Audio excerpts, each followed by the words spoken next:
Salut, j'espère que tu vas bien et je te souhaite la bienvenue dans cette nouvelle vidéo de la chaîne Serfouette et Binette.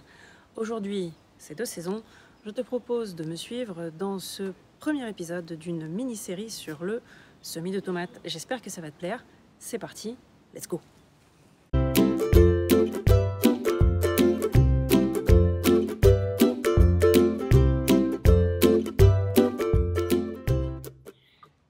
Alors, si tu es comme moi et que tu es fan de tomates, tu sais qu'il y a une différence énorme entre la tomate de supermarché et la tomate du jardin.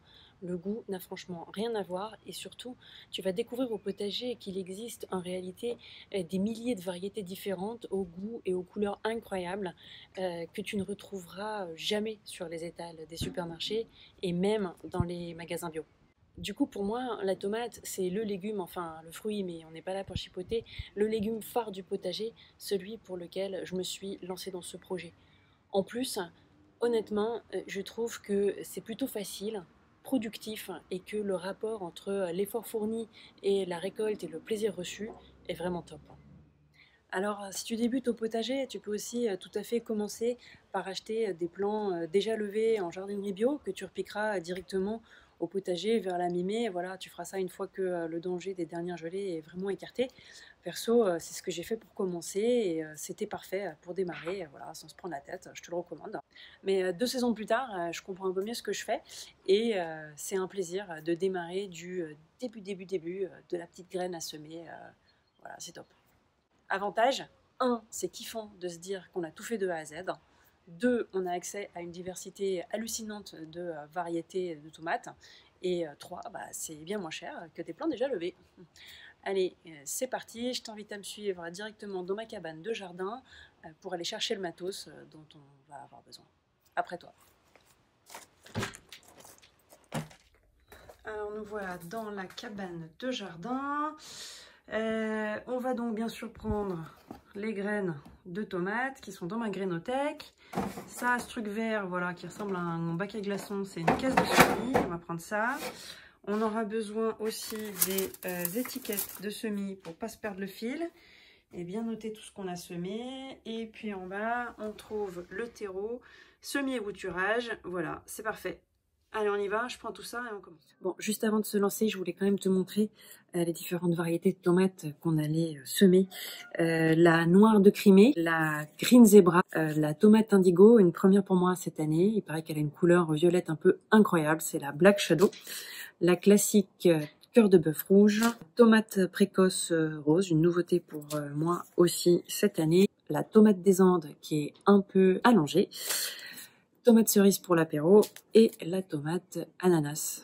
Bon voilà, tu vois, j'ai acheté toutes ces graines chez Biogerm et Cocopelli, 2 semenciers de confiance qui travaillent des semences issues de l'agriculture biologique, des semences paysannes. Tu peux commander tout ça sur internet, vas-y fonce, ils sont top.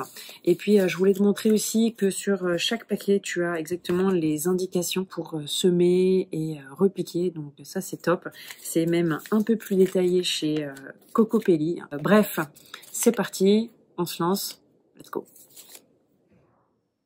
Ok, on est prêt à commencer nos semis de tomates. On va commencer par remplir la caisse de semis de terreau. Alors, la caisse de semis, c'est ce truc vert en plastique qui ressemble à un gros bac à glaçons avec un petit trou au fond pour pouvoir démouler les petites plantules, c'est hyper pratique. Et il y a un fond avec donc un bac de récupération de l'eau pour bien drainer l'excédent d'eau. Moi je trouve ça hyper pratique. En ce qui me concerne, j'aime bien fonctionner comme ça, c'est hyper organisé. Bref, ça me convient super bien, mais vous avez le droit de faire comme vous voulez. Donc on commence par remplir la caisse avec le terreau spécial semis et bouturage. On se casse pas la tête, ça va très très bien. C'est parti, on en met un peu partout, mais on y va gaiement.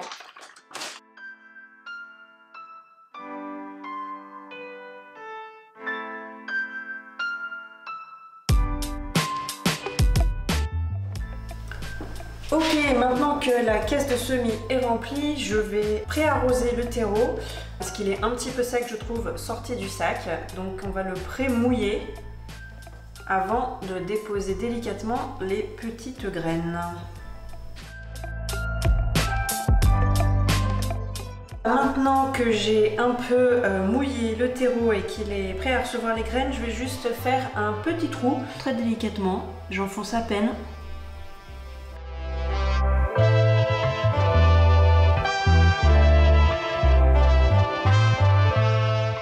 Et maintenant, on va prendre les petites graines. Je commence par tomate cerise rouge.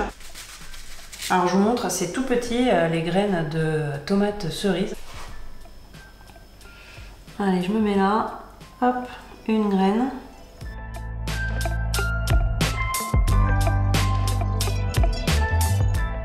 Je range précieusement le surplus.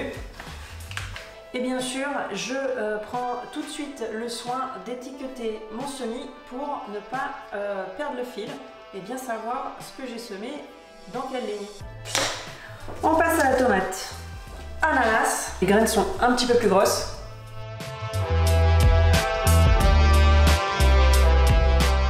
Bon, tu as compris le principe, je vais semer 6 graines pour chacune des autres variétés, soit près de 50 graines en tout.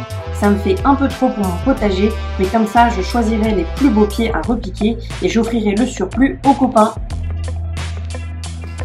Et voilà, j'ai terminé de déposer les petites graines dans chacun de mes petits cubes et maintenant, je vais prendre le soin de recouvrir chacune des graines très délicatement.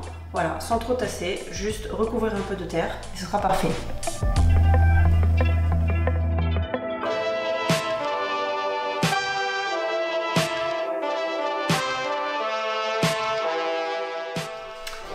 Et voilà, l'opération semis est terminée. Je ne réarrose pas parce que j'avais arrosé avant et que le terreau est encore bien humide. Évidemment, il faudra veiller à garder une bonne humidité pendant tout le temps de la levée.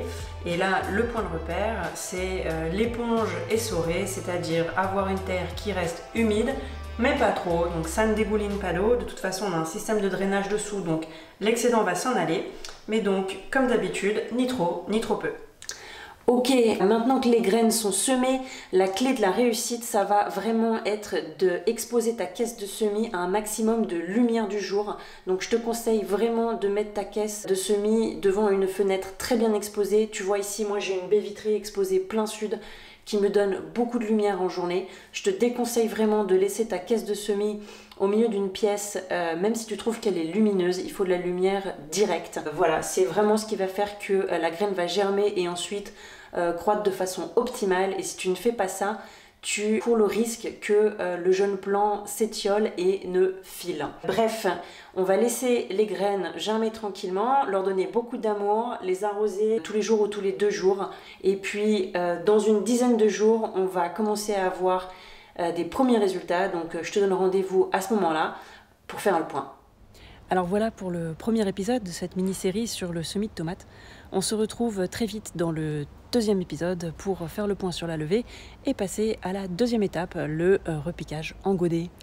Si tu as aimé la vidéo et que tu veux encourager le lancement de la chaîne de Serfouette et Binette, le meilleur moyen de me soutenir, c'est de liker la vidéo et de t'abonner à la chaîne. Et bien sûr, si tu penses que ce contenu peut inspirer d'autres personnes à se lancer au potager, eh bien, n'hésite pas à partager. Et comme on dit, plus on est de fous, plus il y a de riz. On se retrouve sur Instagram en attendant la prochaine vidéo. Et d'ici là, porte-toi bien. Ciao!